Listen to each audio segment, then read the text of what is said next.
Layered black bean, mango and cucumber salad salsa. Prepare the ingredients. For the black beans, roughly chop 1 handful of cilantro leaves or coriander leaves.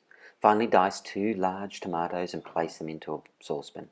Add 3 cups of cooked black beans. Add 1 teaspoon each of cumin, chili, paprika powder and mix well. Place the saucepan on a high heat and bring to the boil. Reduce the heat and simmer for 5 minutes. Stir often.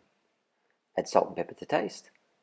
Add the chopped coriander leaves and mix well. For the salsa, peel and dice 4 ripe mangoes. Cut 2 cucumbers into small dices. Finely dice 1 red onion. Finely chop 1 small chili. Juice 2 limes. Add all the ingredients in a bowl. Add salt and pepper to taste and mix well. To serve, in 4 tall glass bowls, place 2 handfuls of lettuce.